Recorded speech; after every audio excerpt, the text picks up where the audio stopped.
Eh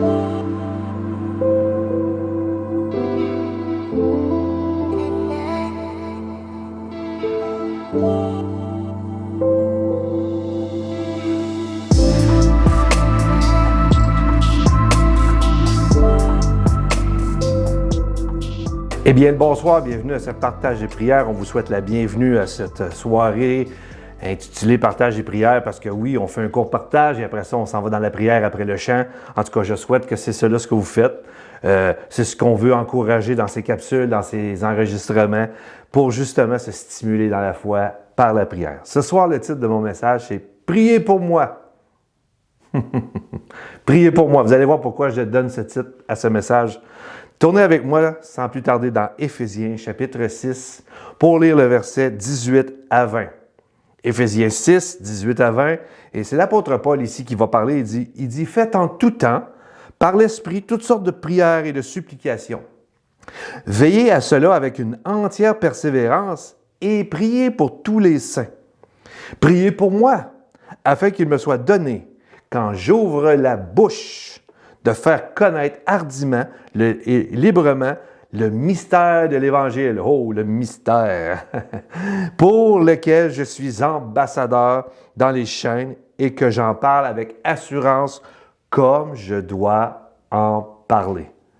Donc, ce soir, ce court partage que nous allons regarder ensemble va parler encore de prière. Depuis que vous me connaissez, depuis une secousse, vous voyez, à chaque partage, je me suis donné la mission de focusser sur la prière parce que je pense que c'est très important. Mais en même temps, ça nous enrichit de voir tous les domaines de la prière qui est tellement un domaine extraordinaire, qui est quelque chose qui est parfois pour certains plus difficile. Des fois, c'est plus difficile la prière, mais c'est tellement quelque chose qui compte pour chacun de nous, pour les croyants. La prière biblique se définit comme un dialogue de l'être humain avec Dieu. Je vous apprends rien, là. Hein? C'est un dialogue avec l'humain et Dieu. Tel qu'il est présenté dans la Bible, elle n'est pas seulement une réaction ou une citation de beaucoup de paroles, mais une relation vivante avec le Créateur. Bien important, c'est pas juste des paroles ou des choses déjà mécaniques, mais c'est une relation vivante avec notre Créateur, notre Dieu. Fondée sur la foi, très important, la confiance et l'obéissance. Vous voyez, la prière, c'est beaucoup de choses. Quand on prie pour quelqu'un, quand on prie avec quelqu'un, c'est parce qu'on lui fait confiance. Mais avec Dieu, c'est la confiance en lui quand on lui prie, mais il faut obéir à ce qu'il nous révèle. Mais quand faut-il prier? C'est une bonne question. Moi, quand j'étais plus jeune croyant, et je crois que c'est une très bonne chose de prier tôt le matin parce que c'est tranquille. Mais ça peut être dans l'après-midi, ça peut être plus le soir, après les enfants sont couchés peut-être pour les familles, tout dépendant de ton travail. Si tu travailles la nuit, si tu travailles le soir, il y a plein d'occasions, mais quand? La Bible a dit de prier en tout temps. Paul dit faites en tout temps. En tout temps. Et quand on lit en tout temps, souvent on regarde ça et on a la réaction de en tout temps, c'est-tu 24 heures sur 24, 7 jours sur 7? Question, cela est-il vraiment applicable concrètement, littéralement? Tout est possible qu'on peut prier tout le temps.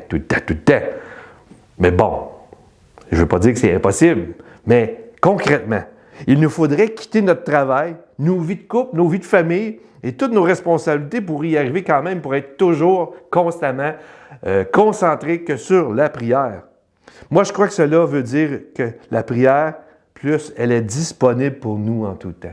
Je crois que c'est dans ce sens-là, faites des prières en tout temps, c'est que dans chaque circonstance, peu importe le moment de la journée, peu importe que ça va bien ou ça va mal, que tu sois dans ta voiture, que tu sois à l'école, que tu sois au travail, c'est disponible en tout temps. Donc, nous pouvons prier dans n'importe quel moment, parce que la prière, on peut la faire en tout temps. Je crois que c'est ça que le verset nous montre. Pas impossible de prier 24 heures sur 24, mais bon, ça veut dire qu'il ne faut pas que tu dormes. Puis quand tu dors, il faut que tu aies ton esprit en prière. Bon, rien n'est possible encore. Mais je crois que, soyons honnêtes, je crois que la prière, une des choses que ce verset-là nous révèle quelque part, c'est que c'est accessible. C'est accessible en tout temps. Il se peut qu'on soit capable de le faire, mais comme je vous dis, combien sont capables de le faire littéralement? Donc, mon premier point, c'est faire en tout temps. Premier point, c'est de faire en tout temps des prières, peu importe le moment de la journée. Cela signifie que ça devient un mode de vie pour le croyant. Et j'ai réalisé ça avant, je me culpabilisais parce que je n'avais pas prié beaucoup le matin, mais j'ai remarqué que souvent, des fois, je priais peut-être moins, plus, puis des fois, on se rend coupable. Hein? Ah, j'ai pas fait 1 heure, j'ai pas fait une demi-heure, j'ai pas fait 10 minutes, j'ai eu de la misère. Mais dans ma journée, j'ai plein d'occasions où ce que je prie le Seigneur. Et dernièrement, ça, c'est pour vous montrer comment je suis spirituel. Mais j'ai développé quelque chose, vu que je reste un petit peu plus loin, je reste à quasiment 20 minutes de l'église, ben, j'ai décidé de fermer ma radio, pas parce que c'est mauvais d'écouter la radio, mais j'ai décidé de prendre ce temps-là, vu que maintenant, avec les situations familiales, la maladie est rentrée dans la maison, puis là, l'hôpital, les médicaments, les heures changent, c'est un peu plus difficile pour moi, peut-être pas pour vous, mais j'ai décidé de prier dans mon auto. Puis, je peux vous dire, j'ai rendu que j'écoute plus la radio parce que j'ai développé cette façon de prier. Mais des fois, je prie dans n'importe où. Donc, ça devient un mode de vie. Paul invite à garder une attitude continuelle de dépendance, de communion avec Dieu. Et j'aime ce mot-là. Vous savez, avant que je connaisse le Seigneur, il y avait plein de dépendance. Mais cette dépendance-là, à aller dans la prière, plus on l'applique, plus on en dépend, plus on aime ça, plus on devient accro à ça. En tout cas, je le souhaite pour la prière de cette communion avec Dieu. Il le dit même dans 1 Thessaloniciens 5, 17, priez sans cesse. Premier point, faites en tout temps. Deuxième point, et je pense qu'il est important aussi, c'est par l'Esprit. Qu'est-ce qu'il voulait dire? Il dit, cela ne veut pas dire qu'on prie seulement avec nos propres mots. Parce que c'est bien, il faut partir quelque part avec nos propres mots, ce qu'on a à cœur, nos situations. Mais quand le Saint-Esprit vient, il va nous aider, il va nous guider, il va nous inspirer, il va nous diriger dans nos prières lorsqu'on pense qu'on est rendu à bout ou qu'on ne sait pas trop quoi dire. Et ça dit même dans des passages dans Romains 8, 26, ça explique quelque chose qui dit, en gros, l'Esprit vient au secours à notre faiblesse et l'Esprit lui-même va intercéder par des soupirs inexprimables. Donc, le Saint-Esprit est un outil et une aide pour moi quand je sens que je suis à bout de mes demandes ou de mes requêtes ou de mes méditations. Mais là, l'Esprit peut me mettre à cœur des choses. Autrement dit, une prière par l'Esprit n'est pas mécanique, mais pas juste seulement un rituel. Elle vient d'un cœur conduit et vivifié par Dieu. Et ça, c'est intéressant. Quand l'Esprit nous anime, bien là, on est conduit et vivifié par Dieu parce que l'Esprit de Dieu lui-même qui est en communion avec mon esprit. Et là, on rentre dans un temps de prière et là, il arrive toutes sortes de choses. Il arrive plein de directions qu'on n'avait pas vues. Il y a beaucoup de messages que moi ont été inspirés dans la prière. Quand on sait que plus qu'on demande, plus qu'on prie, bien des fois, ça vient qu'on a besoin de l'Esprit de Dieu qui va venir nous aider, nous inspirer, nous diriger. Donc, ce soir, premièrement, toute occasion est bonne pour prier. Deuxièmement, le faire par l'Esprit. Et je veux conclure ce soir avec le troisième point. Ça dit, pour conclure, c'est que Paul va nous dire, priez pour moi. Il demande de prier pour lui. Je pense que c'est important de demander de prier pour moi et que je prie pour vous, qu'on prie les uns pour les autres, prier pour tous les saints. Mais dans ce verset, il demande de prier pour lui et c'est dans la circonstance spécifique, la circonstance qu'il veut partager la bonne nouvelle de Jésus. Et quand il rouvre la bouche, il veut faire connaître hardiment et librement le mystère de l'Évangile. Oh, témoigner le nom de Jésus. Paul avait besoin qu'on prie pour lui, pour qu'il puisse partager Jésus. Et en 2025, je te demande, mon frère, ma soeur, toi qui m'écoutes, toi qui es croyant, prie pour moi, pour que je puisse parler de Jésus, que je puisse annoncer la bonne nouvelle d'une bonne façon et avec un impact puissant, parce que c'est à cela qu'on est appelé. Et ce soir, je vais prier pour toi, que Dieu te donne des paroles, de la sagesse pour témoigner à ta famille, tes amis, au travail, à l'école, pour partager hardiment et avec liberté le mystère de l'Évangile. Oh, le mystère de l'Évangile. On va faire ça simple. Le mystère ici, c'est pas quelque chose d'incompréhensible. Mais plutôt, le mystère vient du mot grec, et je vais peut-être le maganer, c'est mystérion. C'est le grec qui signifie une vérité cachée autrefois, mais révélée maintenant par Dieu. Et le mystère révélé pour l'époque de Paul et pour nous aujourd'hui, c'est quoi? Mais plus encore pour l'époque de Paul, parce que dans la circonstance, c'est que Paul, il vivait dans un monde où, premièrement, les Juifs n'avaient qu'un seul Dieu et qu'il fallait aller au temple, les sacrifices. C'est ça le salut, le pardon, ce n'était pas accessible à tout le monde. Mais maintenant, pour nous aujourd'hui, autant que pour Paul, un des plus grands mystères qui est révélé maintenant pour tous, c'est que le salut de Jésus-Christ, Dieu a révélé que le pardon et la vie éternelle sont offerts par la mort et la résurrection de Jésus. Et c'est ça le mystère que c'est. On peut être sauvé, libéré complètement en Jésus-Christ. Grâce à cette œuvre qu'il a faite sur la croix, c'est ça que Paul avait à cœur, de partager l'amour de Christ. Deuxième mystère pour Paul, mais encore là, on peut l'appliquer pour aujourd'hui, c'est l'unité en Christ, juif et païen. Peu importe la nationalité, peu importe du background où ce que tu viens, excusez le mot background, mais l'arrière-plan familial, tous les défis de la vie, tout ce que la vie, comme charge émotionnelle ou brisure qu'on peut avoir, maintenant, il n'y a plus de différence, que ce soit juif, païen, peu importe qui tu es, tous les peuples sont appelés à devenir un seul corps dans l'Église par la foi en Christ. Et ça, c'est un mystère qui est révélé que maintenant l'Église, c'est une entité. Il y a plusieurs bâtiments où les gens se rassemblent, qu'on appelle des églises. C'est correct. Mais l'Église, ce n'est pas notre bâtiment. Il n'y a pas d'église à Sainte-Rosalie quand il n'y a personne dans le bâtiment. L'Église, c'est nous. Hein? La transformation spirituelle, Christ vit pour et en nous par son esprit. Et ça et tout, c'est pas donné à tout le monde, mais maintenant, nous pouvons avoir accès à l'Esprit de Dieu et être des ambassadeurs ou des témoins. Et c'est ce qui est bon et agréable. Pour terminer, prions pour les uns et les autres. Avec cette force, avec cette sensibilité de partager le salut de Jésus avec assurance, hardiesse, avec une liberté de cette bonne nouvelle en Jésus. Prions pour les personnes qui ont besoin de se donner à cet appel que Dieu met sur leur cœur, que des fois n'est pas facile, mais de témoigner. Prions pour les anciens, les pasteurs, les diacres, les missionnaires, nos moniteurs, nos monitrices. Prions pour nos familles. Prions pour chacun de nous. Priez pour moi. Je prie pour vous ce soir que Dieu nous donne la force de partager Jésus, qu'il puisse vivre cette unité et recevoir l'Esprit de Dieu. Parce que pour terminer, je dis souvent, mais c'est vrai, pour terminer, n'est-ce pas la plus grande des missions que Jésus nous a demandé? Dans Marc, chapitre 16, versets 15 et 20, ça dit « Puis allez, il leur dit, par tout le monde, et prêchez la bonne nouvelle à tous. » Amen. Prions après le chant.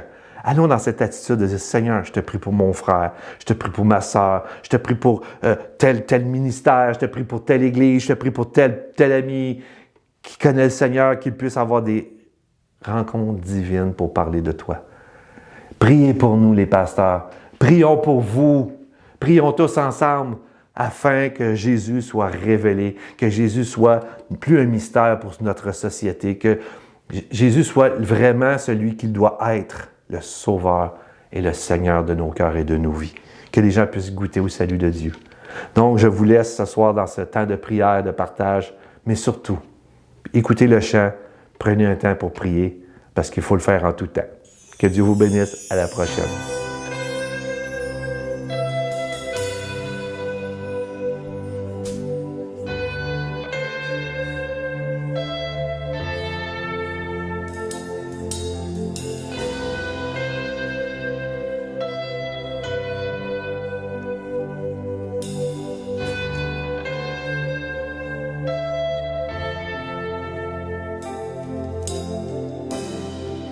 Les cieux sont attristés, car le Sauveur est mort.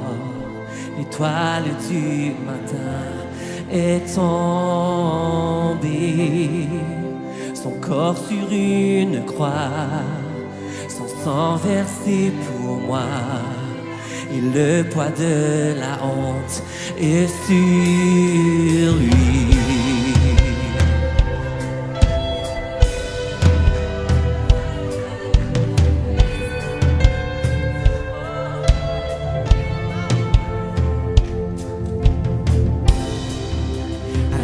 Du dernier souffle, les regards détournés, le Fils de Dieu laissé dans les ténèbres.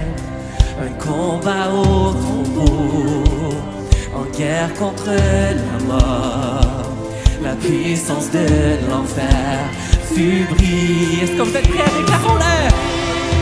Alors trembla la terre, la pierre fut roulée. L'amour parfait n'a pu être vaincu. Ô mort, où est ta force?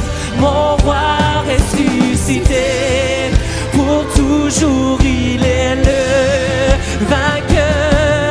À jamais il est glorifié. À jamais il est élevé. À jamais ressuscité. Il est vivant. Oh, il est vivant. Déclarons-le. Alors trembla la terre, la pierre fut roulée. L'amour parfait n'a pu être vaincu. Ô mort, où est ta force? Mon roi ressuscité, pour toujours il est le vainqueur. À jamais il est glorifié. À jamais il est élevé. À jamais ressuscité. Il est vivant. Il est vivant. Chantons à jamais. À jamais il est glorifié. À jamais il est élevé. À jamais ressuscité. Il est vivant. Il est vivant.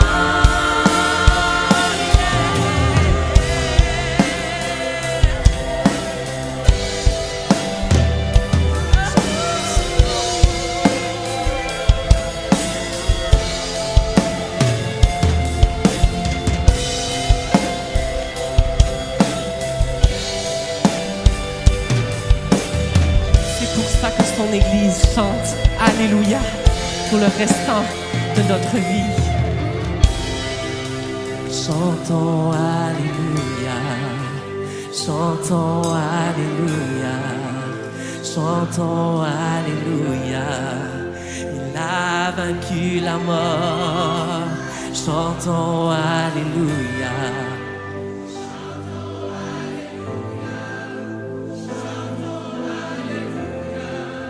Il a vaincu la mort. Chantons Alléluia.